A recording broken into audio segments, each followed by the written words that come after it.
Excellent కలెక్షన్లతో box office దగ్గర mass రచ్చ చేస్తూ దూసుకుపోతున్న టాలీవుడ్ పవర్ స్టార్ పవన్ కళ్యాణ్ నటించిన latest movie OG break even target దృష్ట్యా మంచి జోరును చూపెడుతూ ఉన్న సినిమా మీద ఉన్న హైప్ దృష్ట్యా చూసుకుంటే మాత్రం మొదటి రోజు రేంజ్ లో రికార్డు బ్రేకింగ్ కలెక్షన్లను అలాగే కొనసాగించలేదనే చెప్పాలి. రెండవ రోజు మూడవ రోజు సినిమా అందుకోవాల్సిన టార్గెట్ దృష్ట్యా మంచి జోరునే చూపించగా మూడవ రోజు మరోసారి పర్వాలేదనిపించే విధంగా ట్రెండ్ ను చూపెడుతూ 12.38 కోట్ల రేంజ్ లో షేర్ ను సొంతం చేసుకుంది. కానీ ఓవరాల్ గా మూడవ రోజు హైయెస్ట్ కలెక్షన్ అందుకున్న సినిమాలలో టాప్ 10 లో ఎంటర్ కాలేకపోయింది సినిమా. అలాగే పవన్ కళ్యాణ్ కెరీర్ లో సెకండ్ హైయెస్ట్ డే 3 కలెక్షన్ ను మాత్రమే నమోదు చేసింది. ఫస్ట్ ప్లేస్ లో భీమ్లా నాయక్ మూవీ 13.51 కోట్ల రేంజ్ లో షేర్ అందుకొని టాప్ లో ఉంది. టాప్ డే 3 హైయెస్ట్ కలెక్షన్ల మూవీస్ పరంగా ఆర్ఆర్ఆర్ మూవీ 33.53 కోట్లతో టాప్ లో ఉండగా సలార్ 22.4 కోట్లతో సెకండ్ ప్లేస్ లో, పుష్ప 2 21.6 కోట్లతో మూడో ప్లేస్ లో, కల్కి సినిమా 19.83 కోట్లతో నాలుగో ప్లేస్ లో, దేవర పార్ట్ 1 19.03 కోట్లతో ఐదవ ప్లేస్ లో,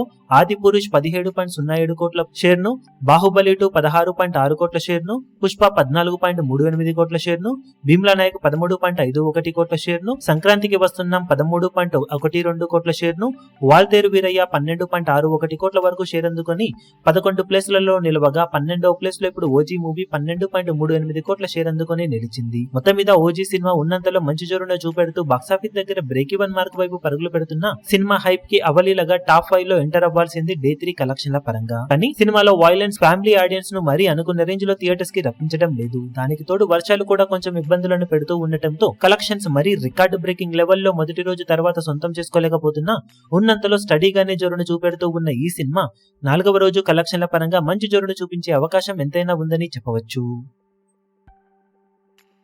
ఈ వీడియో మీకు నచ్చినట్లయితే లైక్ చేయండి, షేర్ చేయండి, ఛానల్ ను సబ్స్క్రైబ్ చేయడం మాత్రం మరవకండి. ఏ చిన్న అప్డేట్ ను మిస్ అవ్వకూడదు అనుకుంటే బెల్ ఐకాన్ ను ప్రెస్ చేయండి.